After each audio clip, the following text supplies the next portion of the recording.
tonight on YN News. Authorities arrest 8 of the 158 escapees in the North Cotabato jailbreak, citing the siege as carefully planned. A petition seeking to place Lieutenant Colonel Ferdinand Marcelino under the custody of the Armed Forces of the Philippines has been filed in court today. The Defense Department clarifies that Russia and the Philippines are yet to establish military alliance. The electricity rate is likely to increase in March due to the scheduled Malampaya maintenance shutdown. The Department of Environment and Natural Resources reports a record high pollution level during the year-end transition due to firecracker fumes. And outgoing Vice President Joe Biden swears in U.S. senators as the 115th U.S. Congress opens. Y News begins now. Good evening. The Bureau of Jail Management and Penology believes that the attack made by armed men at the North Cotabato District Jail was carefully planned. Victor Cosare will tell us why.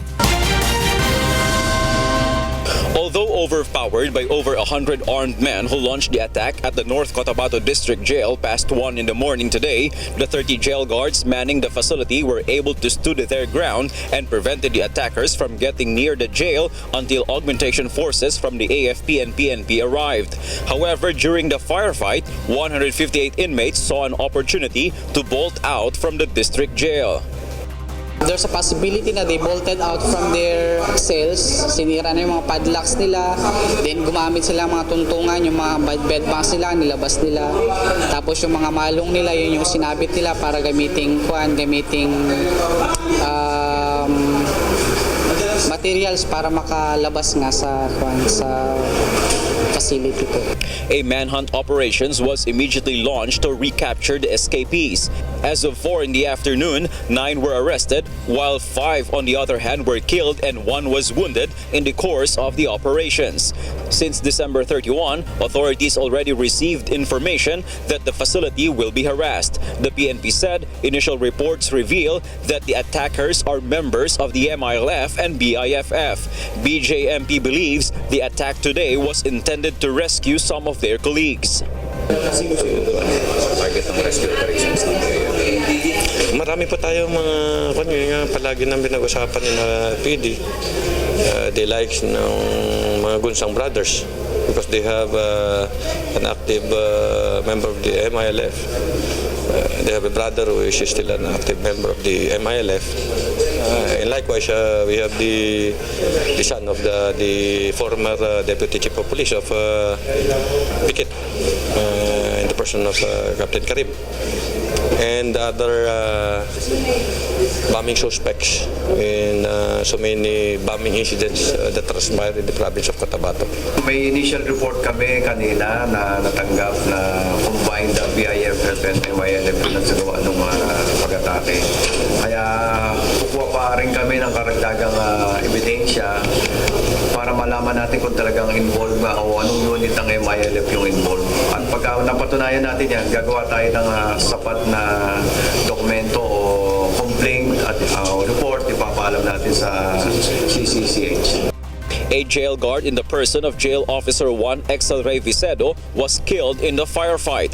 This is the third attack launched at the North Cotabato District Jail in the past years. Victor Cosare, UNTV News and Rescue, Kidapawan City, North Cotabato. The Philippine National Police immediately provided additional armed support to North Cotabato District Jail following the siege early this morning. Leah Ilagan will tell us why. North Cotabato District Jail houses 1,511 inmates. During the jailbreaks this morning, 158 managed to escape, 7 were killed, including a jail guard. For this reason, the Philippine National Police have sent additional men to assist in the clearing and hot pursuit operations. Police Senior Superintendent Junardo Carlos explains the situation would require strict surveillance to prevent other prisoners from escaping. The PNP, through our Cotabato Provincial Police Office, yung kanilang public safety company and the Special Action Force deployed in the area, assisted when the jail facility were attacked, 1 o'clock this morning.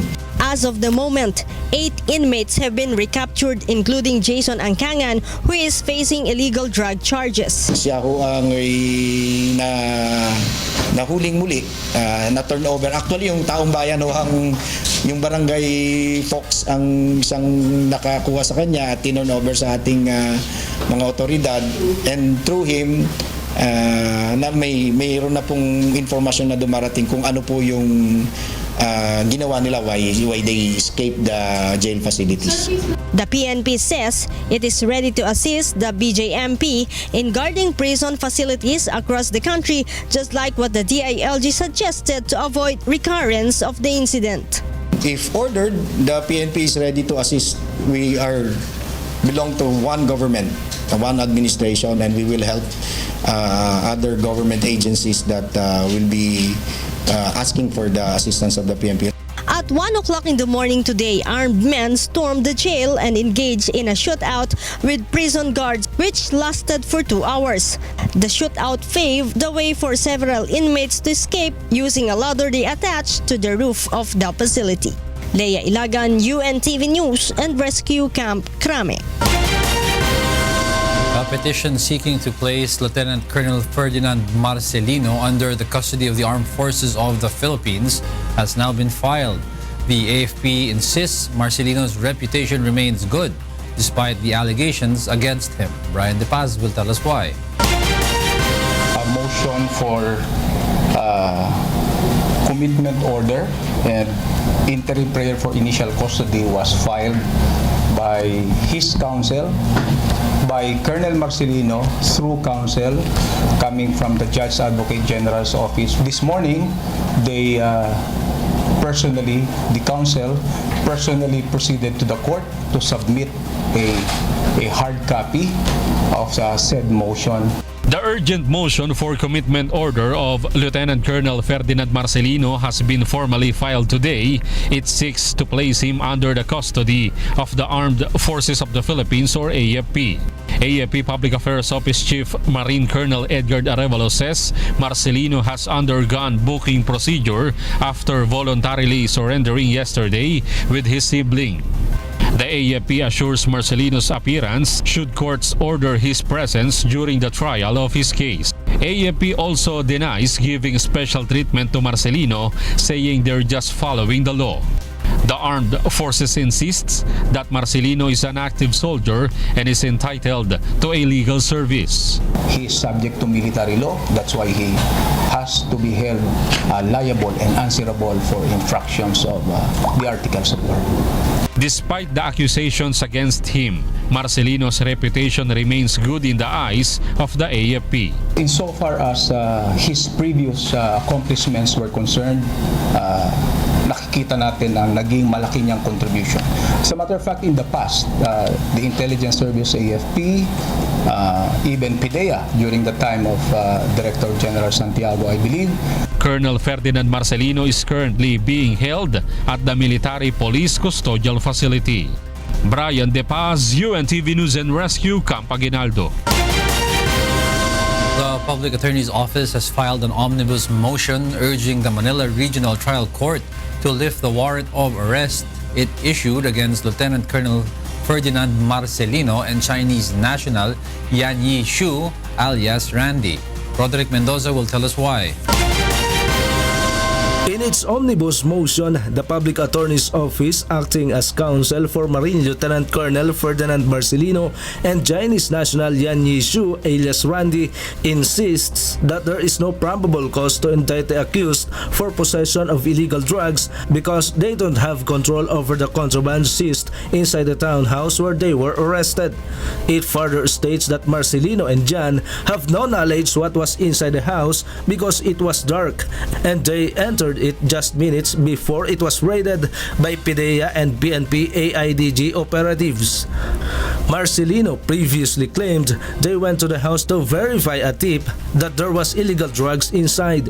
Meanwhile, Justice Secretary Vitaliano Aguirre confirms that alias Randy has already surrendered to the NBI last night. Marcelino has voluntarily surrendered earlier on Tuesday. On December 22, Judge Daniel Villanueva of Manila RTC Branch 49 ordered the arrest of the two after denying their motions to dismiss the case and defer the arraignment. Judge Villanueva stated that there is a strong case against Marcelino and Jan and that the two failed to justify their presence inside the townhouse where about 76 kilos of shabu were recovered.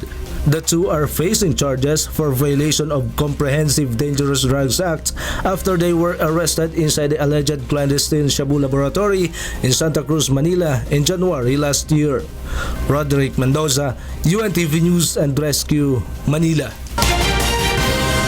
Charges were filed against two members of the 51st Engineering Brigade in Oriental Mindoro. Aga Akbay will tell us why.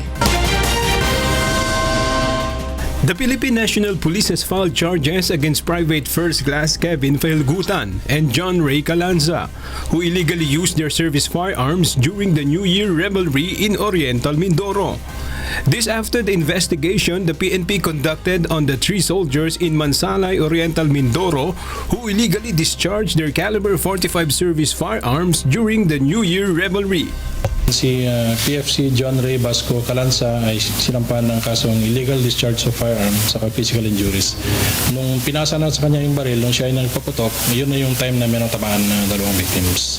Private First Class Leonard Magro was on the scene, but since he was the one restraining his two colleagues, the victim did not include him in the filing of charges. The three soldiers were arrested after two victims hit by stray bullets in Barangay Roma, Mansalay reported them to authorities. The two soldiers are currently detained at the Mansalay Police Station.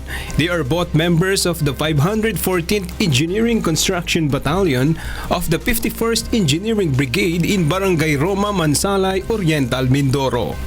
Aga Kakbay, UNTV News and Rescue, Philippines. Based on Memorandum Order Number 10 signed by Executive Secretary Salvador Medialdea, ensuring citizens' rights to access government information requires monitoring the implementation of the order. Presidential Communications Office or PCO will lead the implementation of the FOI in all agencies under the executive branch of government. The PCO is ordered to create programs and strategies to improve the capability of government agencies to comply with the rules under the FOI program. Government agencies, meanwhile, are expected to fully cooperate and support the said program. The Department of National Defense clarifies that the Philippines and Russia are yet to establish a military alliance. Rosalie Cos will tell us why. Russia is aggressive in offering the Philippines assistance to fight international terrorism and piracy. However, Defense Secretary Delfin Lorenzana clarifies that there is no military alliance yet between the country and Russia. Aggressive sila na pag tayo sa kanila, aggressive sila na hindi naman alliance, exchange lang ng mga estudyante, mga personnel, participation sa exercises, observer lang sa exercises muna. President Duterte plans to visit Russia in April or May. Meanwhile, U.S. State spokesperson John Kirby says there won't be any effect on how the U.S. views the importance of its bilateral relationship with the Philippines. The statement was made after reports of planned maritime exercises and intensified defense ties between Russia and the Philippines. And so, again, I would leave it to both of their governments to discuss it. What I can promise you is that it won't affect how we view the importance of our bilateral relationship with the Philippines. Two Russian Navy ships docked in the country recently for a goodwill visit, and they will remain in the Philippines until Saturday. Kirby also gave assurance that the defense relationship of the U.S. and Philippines remains strong. The first thing I'd say is the defense relationship between the United States and the Philippines remains very, very strong. We do have security commitments, alliance commitments that we take very, very seriously. President Rodrigo Duterte has already invoked independent foreign policy, creating a bit of a tension with America in connection with his controversial war on drugs. The president also explained his plans to intensify the relationship of the country to other world powers such as Russia and China, not for military alliance but for economic alliances. Rosa Licoz, UNTV News and Rescue, Malacanang. Senator Laila de Lima challenges President Rodrigo Duterte to reveal the source of funding and the total cost of the alleged demolition job against her. Joyce Balancho will tell us why. As the new year starts, Senator Laila de Lima faces yet another allegation by DOJ Secretary Vitaliano Aguirre that she and Senator Antonio Trillanes are the ones behind the stabbing of high-profile inmate Gerry Sebastian during a riot inside the New Bilibid prison on September 28. I'm afraid that our Secretary of Justice is such a lying bastard, a despicable lying bastard. Ano na naman yan? Katawa-tawa na naman yan. Ginagawa nila akong masyadong very powerful na may control dyan sa buong na I can even order inmates to stab fellow inmates na that is supposed to be a most guarded facility. The lady senator says Secretary Aguirre's actions are based on the order of President, whom she claims as the one behind the riot in the NBP. I have an information na sila mismo ang nag-order niyan para takutin. Ang problema, nasobrahan yung pag-stab doon sa namatay. Si Tony ko. Kaya namatay. They're just supposed to be injured by stabbing para takutin lang. Because nga ayaw nga nila nung una. Kaya kailan sila nag-testify? Kailan nag-testify sila Sebastian, Peter Ko, and Vicente C. Diba? After that incident? De Lima also denies having known Tomas Donino, Sebastian's attacker, who said in his affidavit that a certain Navy officer having links with her and Senator Trillanes was the one who gave orders to him. Senator Trillanes also denies being behind the stabbing incident and says the Senate will conduct an investigation to find out the truth. Meanwhile, De Lima challenges President Duterte to disclose the source of funds and the total expenses incurred by agencies used by the President in their operation against her. She also questions the reward money given by the Volunteers Against Crime and Corruption or VACC to the person who gave tip on the whereabouts of Ronnie Dayan. Magkano na po ba ang ginagastos nyo sa mga operations na yan against me? Hindi naman pwedeng libre lahat yan. Yung mga yan, sila Sandra Cam, sila Esmeralda. Siyempre, may mga bayad yan, may mga budget yan. Sinong pumupondo sa kanila? Yung VACC, sino ang pumupondo sa kanila? Senator De Lima is currently facing 16 cases, including disbarment and ethics complaints filed by House leaders in the Senate. The lady senator hopes this year she can focus more on her work as a legislator rather than answering issues meant to discredit her. Joyce Balancho, UNTV News and Rescue, Senate of the Philippines. The Metro Manila and Development Authority warns 9 provincial bus terminals along EDSA for violating the nose-in, nose-out policy. Joanna will tell us why. 9 out of the 16 provincial bus terminals along EDSA are subject for possible closure by the Metro Manila Development Authority for violating the implementation of the nose-in, nose-out policy. Earlier this afternoon, MMDA Chairman Tim Orbos conducted an inspection in some provincial bus terminals in EDSA Tramo Pasay City and reminded the management of these bus companies on the strict implementation of the nose-in, nose-out policy. Orbos sets a meeting with the operators of these bus companies on Friday after finding out that there are still some terminals that are not complying with the policy. Binibigyan lang ho namin sila hanggang Monday. We will talk to them on Friday, tell them exactly what will happen, but beginning Monday or sabihin mo na Tuesday. Among those companies violating the regulation were the Arande Line, RMB Liner, Grand Transport, Diamond Star, Maria Victoria Transport Incorporated, DLTB Company, Dimple Star, St. Jude, and Palmer Line. The MMDA warns these operators that if they will not attend and will continue to defy the policy, the agency will order for their closure or will issue tickets to their drivers every day. Isasara talaga namin. In the meantime na hindi pa maisara yan for whatever reason, baka may legal remedies din na gagawin yan. Titikitan namin araw-araw yan under the nose-in, nose-out policy. Gagawin ho namin yan. Orbos says he already coordinated with the LTFRB Chairman Martin Dalgra on this order, which aims to discipline the operators of provincial buses and to ease traffic congestion along EDSA. Orbos adds that the MMDA is offering the Southwest Terminal in coastal Baclaran to these companies to use as their terminal for them not to cause obstruction along the roads in EDSA. Under the nose-in, nose-out policy, buses are not allowed to turn or load and unload passengers in front of their terminals along EDSA. This rule is effective from 6 o'clock a.m. until 10 o'clock a.m. All provincial bus terminals should have a back exit for them to load and unload their passengers. Provincial buses without back exits can load or unload passengers only in terminals along EDSA that have back exits. Joan Nano, UNTV News and Rescue, Pasay City. Next in Y News. Power supply in typhoon-affected areas in Oriental Mindoro likely to be restored after a month.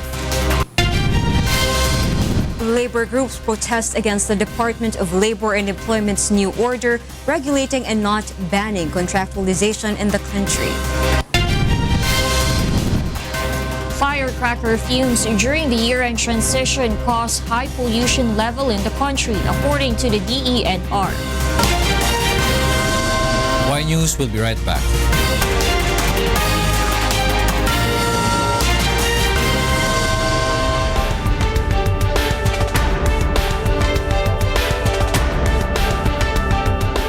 Ano ang feel nyo nga? Nararamdaman nyo na ho bang totoo na tong pagbabago na to o balat kayo lamang pala? Ako personally po, I feel talaga the sincerity in trying to implement change. Ngayon na nakikita natin yung ganito ngang klase ng atmosphere sa gobyerno, gusto mo rin magkaroon ng contribution. Your sincerity in performing your job will not be enough all the time. And sometimes you feel that you do not have the stomach to tolerate certain activities na sometimes it would cost you your job.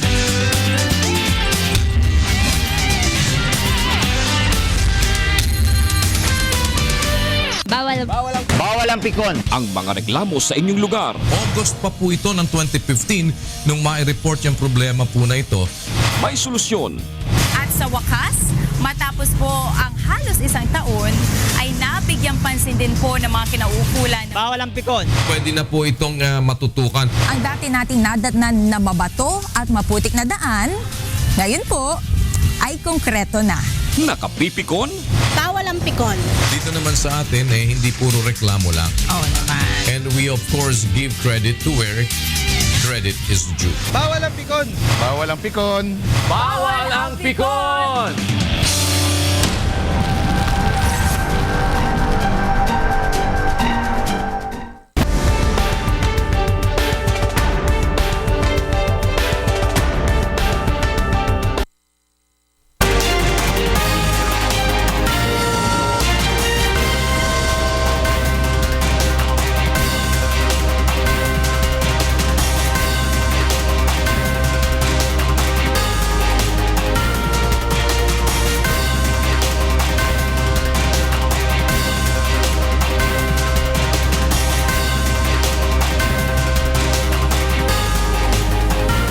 Consumers should prepare as electricity rates might increase anew in March. Monokson will tell us why. There might be a 1 peso increase in power rates in March this year. This is because the Malampaya power plant will undergo a maintenance shutdown from January 28 to February 16. This means the Malampaya power plant has to change the fuel being used from natural gas to a more costly one like diesel. Ang nangyari po sa Malampaya shutdown dito sa supply ay magkakaroon ng change of fuel from nat gas na ang presyo ay mas mura. Sabihin na lang natin, itago natin sa figure na 4 pesos at mapupunta siya sa mas mahal na 6 to 8 pesos na diesel. Before this, DOE will conduct a simulation to determine the additional electricity cost consumers will have to shoulder in March. DOE noted that consumers cannot avoid the expected rise in power rates, further advising the public to just save electricity during that month. Meanwhile, lines that supply electricity in residential areas in Bicol region have yet to be repaired. The National Electrification Administration says only 56.88% or 1.3 million houses have their electricity restored, while 700,000 remains without power. DOE first energized commercial areas that could help in other places affected by the typhoon. Unlike his neighbors, Ruark still has no electricity. Fortunately, he has a generator he can use in times of emergencies such as this. Nakaraos naman sa araw-araw dahil meron namang generator. Yung generator namin ay maliit lang. Ang full tank nito ay merong 3 liters at umaabot na ito ng 6 na oras. Hinahati lamang namin yung generator, yung gasolina nito ng 3 oras sa bawat araw. Enough lang para makapag-charge ng mga gadgets, mga cellphone at ng flashlight para sa gabi. More than 1,000 personnel from the NGCP, Meralco, DOE and other agencies are working to fast-track the restoration of power supply in typhoon-affected areas. DOE also calls on the public not to go near fallen electricity poles to avoid accidents. Mon Hokson, UNTV News and Rescue, Quezon City. The completion of the repair of power lines in several towns in Oriental Mindoro and Camarines Sur, which are severely affected by Typhoon Nina, may take another month. Jun Soria will tell us why. Authorities are still repairing electric cables and posts brought down by Typhoon Nina in Oriental Mindoro. Oriental Mindoro Electric Company or Ormeco says it might take another month before the electricity in 8 towns in the province, including San Teodoro, Nauhan and Puerto Galera, could be fully restored. Ngayon po nag-house-to-house correction pa rin kami. Napakarami pa po nung hindi man natin pwede basta energize lang. So kaya po yung panadidelay na po ng paspa ng bagong taon. Ormeco has already sought the help of 8 electric companies and Meralco to immediately address the problem in power supply in the region. So para naman po, dire-diretso po ang aming trabaho. May darating po ngayong task force na galing sa Walupo sa Region 6. The province is looking for additional funds to address the huge impact to electricity caused by Typhoon Nina. Isa sa mga pinagawa nating intervention ay yung pinamalayan tubansod para hindi na mangailangan ng transmission coming from yung Nauhan to Socorro to Bansud transmission line. More than 70% of electricity in the province of Oriental Mindoro has already been restored. Several parts of Camarines Sur still have no electricity. Based on the estimate of Camarines Sur Electric Cooperative, it might take 1 month before the power supply in the province will be restored to 100%. All of our power transformer are now energized by NGCP. Only that, yung municipality of Pili, totally wala pa talaga yung power. Yung municipality ng Minalabag, totally wala pa din yung power. And the rest of the municipalities has now power. The local government of Camarines Sur will need an additional of 40 million to 50 million pesos for the full power restoration. Jun Suriao, UNTV News and Rescue, Philippines. Labor groups held a protest today at the Mendiola Peace Arc to oppose the Department of Labor and Employment's with Department Order. SNE with Department Order. Aiko Miguel will tell us why. Ang balangkas niya kagad ay balansehin ang interes ng kapitalista at manggagawa. Mali ang balangkas. Dapat ang balangkas, ano ang problema, ano ang solusyon. Ang problema, lumalawak eh. So ang solusyon, i-prohibit mo. Huwag mo lang simpleng i-regulate. Labor groups PALEA, Association Labor Unions or ALU, Partido Manggagawa, Federation of Free Workers, and Nagkaisa Labor Coalition have strongly opposed the Department of Labor and Employment's Department Order 168. The groups call on the Duterte administration to totally abolish contractualization and not just regulate its implementation. DOLE's Department Order still allows contractual employment of agencies that form 40% of the 60-40 employment of Filipino workers in a company. Under the order, 60% from the principal employer will become regular workers, while 40% of employees will come from labor contractors. Ang nais naming ipanawagan, kung nais nating lutasin o wakasan ng kontraktualisasyon, dapat i-institutionalize ng department order o kautusan ni Duterte ang direct employment at bawasan, strictly regulate yung mga employment sa agency.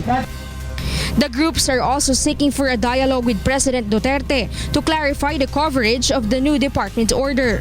They argue that the order also allows non-regular, seasonal, and project-based contracts of workers upon the discretion of a third-party manpower service provider under the operating company. Ng DO 168 na kung saan yung win-win formula na rekomendasyon ng ECOP ang nilalaman ng DO 168 nito, na kung saan based on their pronouncement na ang mga manggagawang Pilipino ay magiging regular na empleyado ng service provider. UNTV News team tried to get DOLE Secretary Silvestre Bello III's comment on the matter. However, Bello says he will still have to meet with labor groups this afternoon and tomorrow. DOLE meanwhile clarified that the copy of the order sent to Malacanang is not for the President's signing, but a courtesy as it is just a department order. Aiko Miguel, UNTV News and Rescue, Manila. Senator J.V. Ejercito sets to focus on the proposed granting of emergency powers for President Rodrigo Duterte once the Senate resumes its session this January. Joyce Balancho will tell us why. Senator Joseph Victor Ejercito can join the Senate session this month now that he is no longer under preventive suspension. This after the Sandigan Bayan 5th Division acquitted him from graft charges stemming from the alleged anomalous purchase of high-powered firearms in San Juan City when he was still the sitting mayor. Once Senate resumes its session, Senator Ejercito will focus on the proposed granting of emergency powers to President Rodrigo Duterte. Last month, Senator Grace Poe was able to sponsor on the floor the committee report recommending the granting of such powers to President Duterte. However, some issues are hurdling the passage of the measure in the House of Representatives. Ejercito says he is willing to talk to Catanduanes Representative Cesar Sarmiento to find out the reasons why. Probably it's been between the secretary and I think the speaker. I think they have some issues, no? That's understandable because the speaker was also former DOTC head. Naging ano talaga, if you're formerly a head and there's another head, usually nagkakaroon talaga ng controversy yan. Ejercito explains heavy traffic, especially in Metro Manila, can be attributed to the lack of infrastructure. He says the government should increase its funding so that more transportation projects may be put up. I'm hoping that yung in the past yung 2% that the government is spending for infrastructure, 2% of the GDP, were now being increased to 5%, no, under the commitment of the Duterte administration to spend 7 trillion, magiging 5+% ng GDP ang will be allocated for infrastructure. Once session resumes this January 16, the plenary might open the floor debate on the emergency powers. Given its utmost importance, Senator Ejercito is hoping that Congress would pass the measure as soon as possible. Joyce Balancho, UNTV News and Rescue, Senate of the Philippines. Authorities have started security preparations for the annual event in Quiapo, Manila on January 9. The Armed Forces of the Philippines says that no form of security threat on the said date has been reported yet. The AFP will implement a no-fly zone policy and will install signal jammers in the areas covered by the procession. The Philippine Coast Guard will also secure waterways and rivers, particularly in the Jones Bridge. The Manila City government has started its clearing operations in the area, covering manholes and not putting any garbage cans in major roads to prevent anyone from placing explosive devices. The Metro Manila Development Authority, or MMDA, expects heavy traffic and advises motorists to avoid the Manila area on Monday. In other news, Malacanang has ordered all government agencies to support the country's hosting of the 2016 Miss Universe Beauty Pageant. In Memorandum Circular Number 13 issued by the Office of the President, Malacanang orders all heads of government departments, bureaus, Agencies and offices including government-owned and controlled corporations or GOCCs, state universities and colleges, as well as local government units to give their full support to the Department of Tourism in organizing the said event. The palace has also directed concerned government departments not to spend on the event except when necessary. Government agencies are also ordered to ensure that there will be no disruption of work in government offices during the said event. The Department of Environment and Natural Resources reports that air pollution level due to firecracker fumes during the year's transition beats the record in 2016. A Pelayo will tell us why. Fair weather is the main reason for the Department of Environment and Natural Resources to conclude that the air pollution level during the transition of year 2017 surpasses the 2016 record. DNR USEC Art Valdez says rains that occur in the coming of 2016 made the air easy to clean. So that would explain the comparison ng 2016 midnight, medyo umuulan doon. And then itong 2017 walang ulan, that would explain na medyo relatively mataas ngayon ang air pollution for Metro Manila. DNR measures the particulate matter 2.5 or PM 2.5, in which the one that can easily penetrate the lungs. At 12 midnight of January 1, DNR recorded the highest pollution level over Taft Avenue in Manila that reached to 448 micrograms per normal cubic meter. Followed by Parañaque with 433, Taguig with 324, Valenzuela in 285, and Muntinlupa with 175 micrograms per normal cubic meter. At 2 a.m. on the same day, the Air Quality Monitoring Station located at Ateneo de Manila University in Quezon City recorded 369 micrograms per normal cubic meter and 397 micrograms per normal cubic meter in Pasig. DENR says the high level of air pollution lasted for about 5 hours, but it could cause damage to the public's health in the affected area. It will trigger your asthma. But for a normal, kagaya sa atin, normal ang ano natin, maybe sneezing, nangangati ang ilong lang, but then for asthmatic or may sakit sa puso, mas ano yung effects. Record from the World Health Organization shows there are about 7 million deaths in 2012 due to air pollution. The department is supporting the banning of firecrackers and fireworks. Ray Pelayo, UNTV News and Rescue, Quezon City. The northeast monsoon is continuously affecting Luzon and eastern Visayas. Light rains are expected in the regions of Cagayan Valley, Cordillera, Bicol, and eastern Visayas, and also in the provinces of Aurora, Quezon, and Oriental Mindoro. There will also be isolated light rains in the rest of Luzon and Visayas. Cloudy skies with light to moderate rains will be experienced over Soxargen, Caraga, and Davao region, and isolated rain showers and thunderstorms in the rest of Mindanao. Small sea crafts and sea vessels are advised not to venture over the northern and eastern seaboards of Luzon and eastern seaboards of Visayas due to high waves. Storms that pounded southern U.S. is seen easing to light rain along the east coast. Meanwhile, India expects the snowfall in Kashmir to boost the country's tourism industry. Ray Pelayo will tell us why. In India, 6 inches of snowfall was recorded in the resort town of Gulmarg in the upper reaches of Indian Kashmir on Tuesday, ending the longest post-monsoon dry spell in the region for more than 40 years. The first snowfall of the winter is expected to be a boom for tourism in Gulmarg, with the tourism department hosting the annual snow carnival from January 22. Tourism is the backbone of Kashmir, with majority of the people in the State Department on it, directly and indirectly for their livelihood. Gulmarg is a popular destination for winter sports activities such as snowboarding, skating, sledge rides, gondola hunts, cable car rides, and skiing. And in America, a severe storm system that killed 4 people in southeast Alabama and a man was found drowned in floodwater in northwest Florida, is expected to weaken significantly on Tuesday, bringing only light rainfall along the East Coast.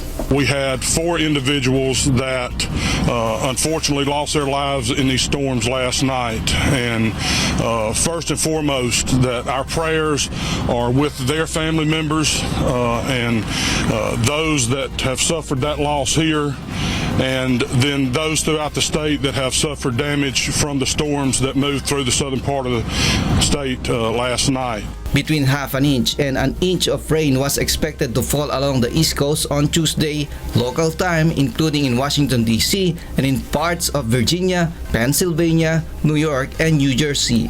No major floods were expected along the East Coast. Ray Pilayo, UNTV News and Rescue. Coming up, outgoing Vice President Joe Biden swears in U.S. senators as the 115th U.S. Congress opens. Brazil proposes a prisons overhaul after the Manaus jail massacre. And China's 4,000-year-old tradition of ivory carving is likely to disappear as the government bans ivory trade in the country. More from Y News after this break.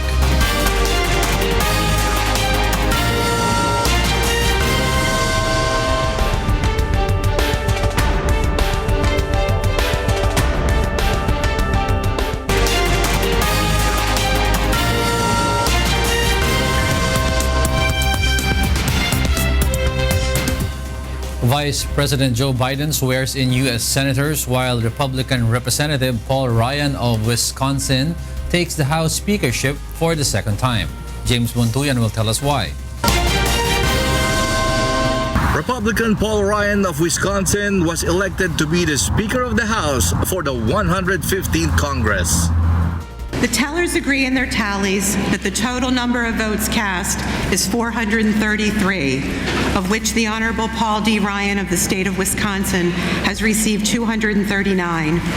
The Honorable Nancy Pelosi of the state of California has received 189. Ryan was first elected Speaker in October 2015 after his predecessor John Boehner retired following repeated revolts by House conservatives. Republicans kept their majorities in both the House and Senate in the November 8 elections, in which voters elected Donald Trump to the White House over Democrat Hillary Clinton.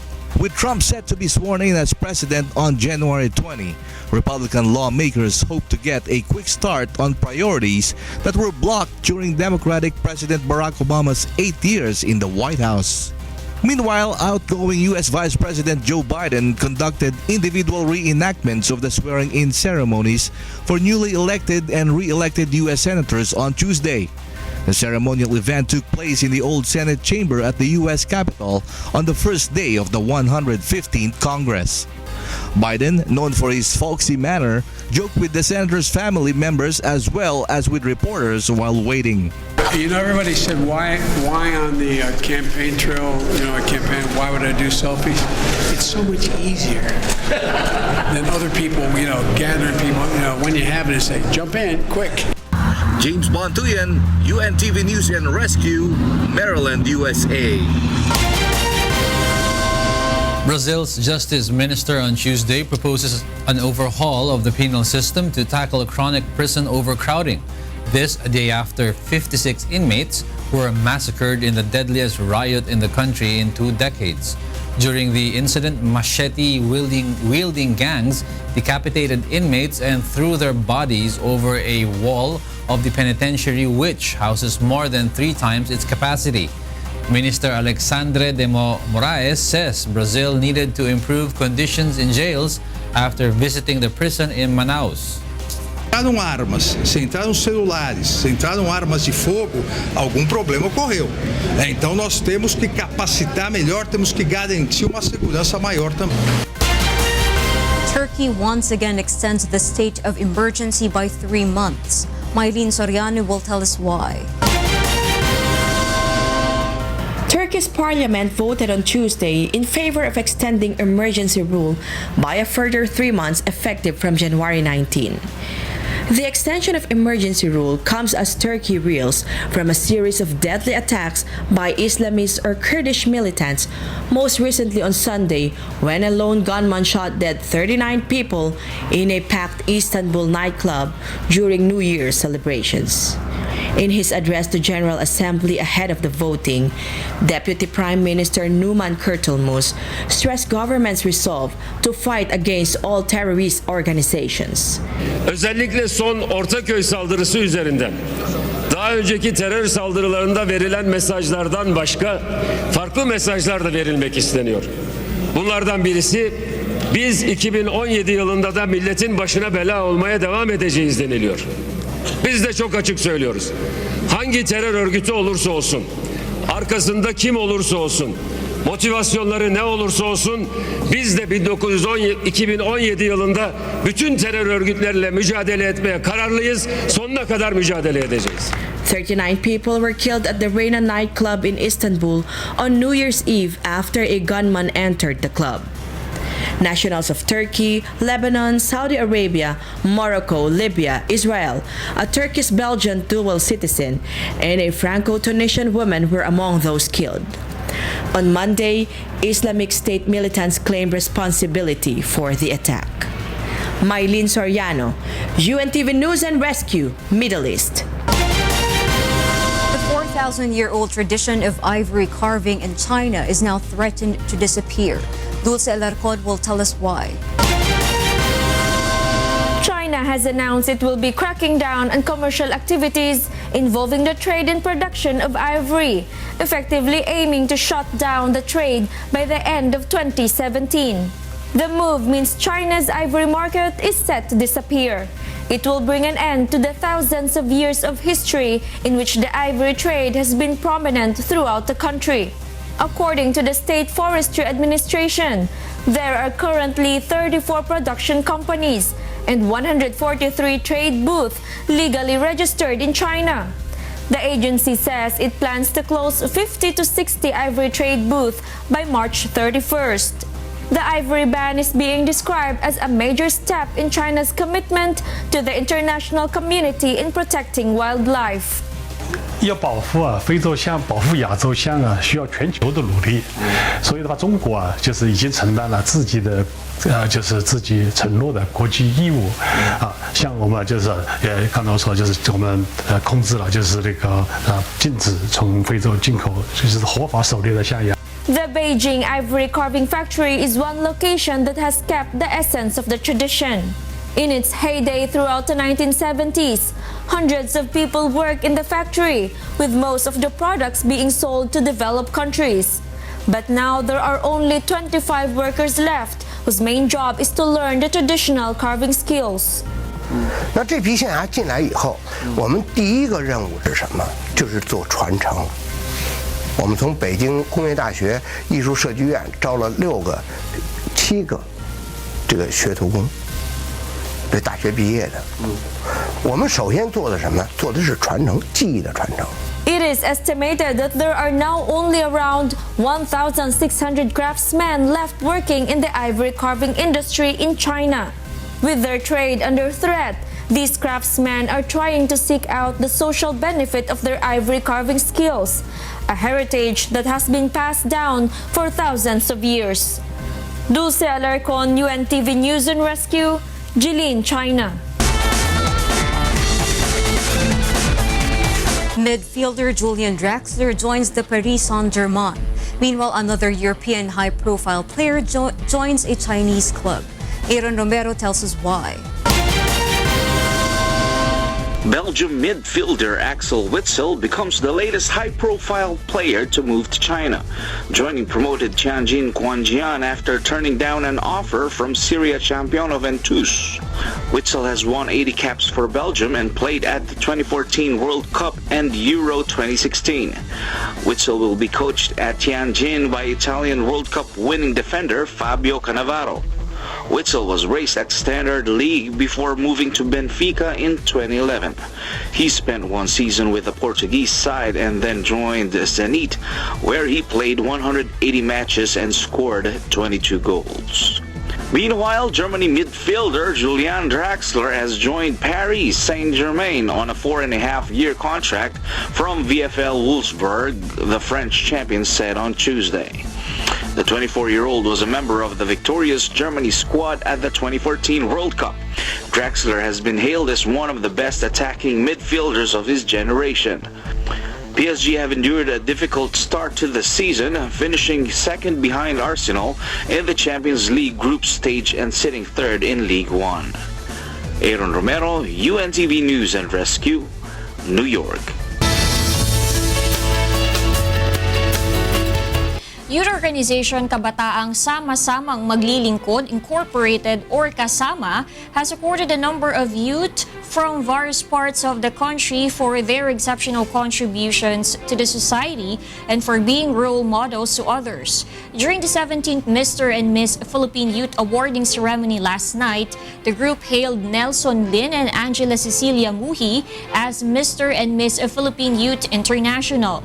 They will serve as youth ambassadors in promoting youth environmental awareness and cultural appreciation, as well as encouraging youth leadership and social-civic involvement. At a young age, nag-start na ako ng business. Na-expose na ako sa business. So, ngayon gusto kong i-influence yung mga tao for business. Then, ako mahilig din kasi ako tumulong sa mga tao, like charity. I would inspire them to just be themselves and then enjoy life. Always make the most out of it.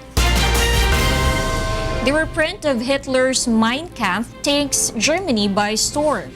Jovic Bermas will tell us why. Sales of Adolf Hitler's Mein Kampf have soared since a special edition of the Nazi leader's political treatise went on sale in Germany a year ago. The book outlines Hitler's ideology that formed the basis for Nazism and sets out his hatred of Jews, which led to the Holocaust. A German publisher says the new edition is the first reprint since World War II. Released last January after a 70-year copyright on the text expired at the end of 2015. It includes explanatory sections and some 3,500 annotations and has sold 85,000 copies to the surprise of its publishers. Hitler wrote Mein Kampf, which translates to My Struggle in English, between 1924 and 1926. It was banned by the Allies at the end of World War II.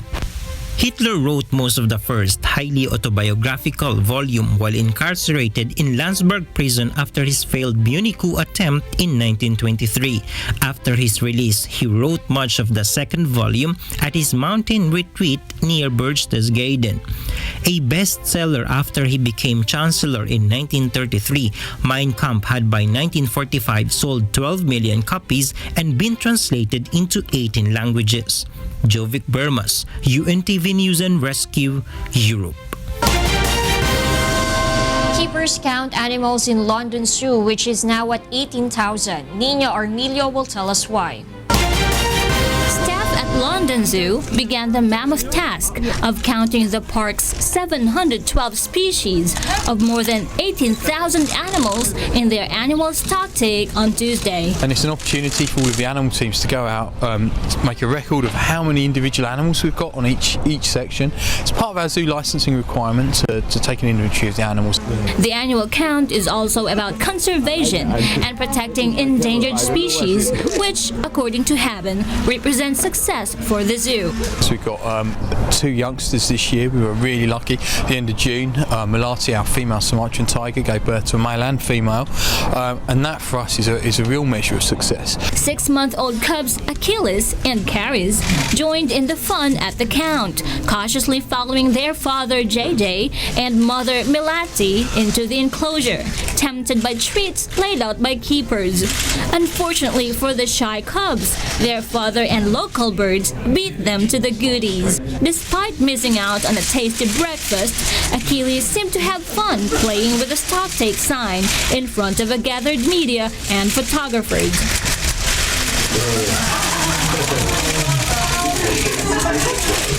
The yearly audit is a requirement for the zoo's operating license, and information collected is shared with zoos around the world to help protect endangered species. Nina Armilio, UNTV News and Rescue, Philippines.